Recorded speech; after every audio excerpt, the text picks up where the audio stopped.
इस वक्त की बड़ी खबर आपको बता दें, हरियाणा की सियासत से जुड़ी हुई बड़ी खबर। रेसलर विनेश फोगाट और बजरंग पूनिया आज कांग्रेस की सदस्यता लेने जा रही हैं। दोपहर 1 बजे विनेश फोगाट और बजरंग पूनिया कांग्रेस में शामिल होंगे। कांग्रेस अध्यक्ष खड़गे की मौजूदगी में दोनों पहलवान कांग्रेस की सदस्यता लेने वाले हैं।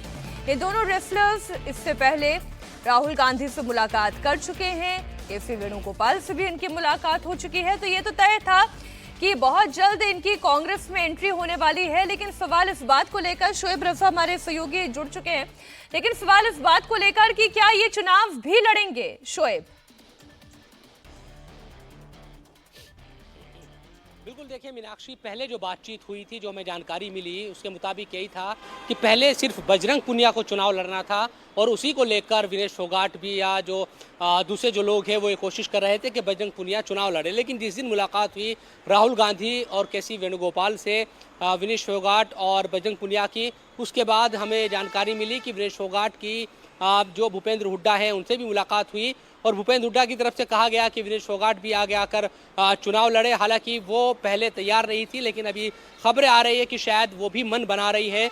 तो क्या दोनों चुनाव लड़ेगा, इस पर तो नज़र बने रहेगी। लेकिन बजरंग पूनिया पूरी तरह से जो बादली विधानसभा सीट है वहाँ से चुनाव लड़ने की तैयारी कर रहे हैं और कुछ ही दिनों पहले भी बातचीत हुई थी हमारी। हालांकि उसमें उन्होंने ये ज़रूर कहा था कि अभी तय नहीं है, लेकिन अब जिस तरह से आज खबरें आ रही है कि कुछ देर के बाद जो पार्टी के अध्यक्ष है मल्लिकार्जुन खड़गे, उनसे मुलाकात होगी। उसके बाद केसी वेणुगोपाल से भी आज मुलाकात होनी है। तो आज सदस्यता ग्रहण करेंगे दोनों कांग्रेस की आधिकारिक तौर पर, चाहे बजरंग पूनिया हो या विनेश फोगाट। और हमने देखा है कि पूरा, चाहे वो ब्रजभूषण के खिलाफ आंदोलन जिस तरह से प्रदर्शन हुए थे, उसके बाद से ही ये कयास लगाए जा रहे थे क्या राजनीति में आएंगे दोनों जो पहलवान हैं। हालांकि जिस तरह से जो प्रदर्शन है वो विनेश का रहा, ओलंपिक में तमाम चीज़ें रही और हमने देखा कि उसके बाद जब वो भारत लौटकर आई, उसके बाद से ये कयास लगने शुरू हो गए थे क्या हरियाणा में जो विधानसभा चुनाव, क्योंकि दीपेंद्र हुड्डा लगातार उनके साथ नज़र आ रहे थे। आपने देखा कि जब वो एयरपोर्ट से और जो उनका गांव है हरियाणा में, वहां तक जब बलाली वो पहुंची थी, तो उस दौरान भी लगातार दीपेंद्र हुड्डा उनके साथ थे।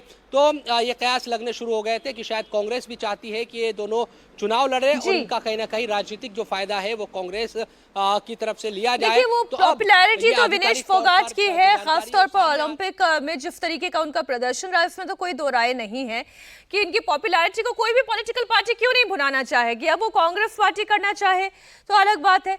अब लेकिन विनेश फोगाट क्या चुनाव लड़ेंगे? क्योंकि जो अभी हाल के दिनों में चर्चा हो रही थी कि या तो चरखी दादरी से या फिर बड़रा से या फिर जुलाना से, यहाँ इन तीन में से किसी एक सीट से वो चुनाव लड़ सकती हैं।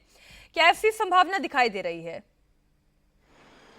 बिल्कुल बिल्कुल, दो जगह से उनका नाम चल रहा था मीनाक्षी, चाहे वो बारडा हो जो घर है उनका उसके पास, और या फिर ससुराल जो जुलाना में है। इन दो जगह से लगातार उनके नाम की चर्चाएं हैं। लेकिन हमें जो शुरुआत में जानकारी मिली थी उसके मुताबिक यही बात है कि विनेश चुनाव नहीं लड़ना चाहती थी। लेकिन भूपेंद्र हुड्डा से मुलाकात के बाद भूपेंद्र हुड्डा की तरफ से ये बात कही गई कि आप चुनाव लड़िए। बजरंग पूनिया क्योंकि लगातार ये कोशिश कर रहे थे कि वो चुनाव लड़े बादली से, उनकी इच्छा है और वो इसको जाहिर कर चुके हैं। कई जो बातचीत होती है, चाहे वो अनऑफिशियल बातचीत हो, उसमें जाहिर कर चुके हैं कि वो चुनाव लड़ना चाहते हैं। हालांकि विनेश शुरू में तैयार नहीं थी। अब क्या मन बदला है ये देखना होगा कि जब आज मुलाकात होगी और वो आधिकारिक तौर पर कांग्रेस में शामिल होती है तो क्या विनेश फोगाट भी चुनाव लड़ेगी क्या। लेकिन बिल्कुल, इस पर हमारी भी नजर बनी हुई है शोएब। आप भी आपसे भी हम आगे जानकारी लेते रहेंगे। फिलहाल बहुत शुक्रिया शोएब पूरी जानकारी के लिए आपका।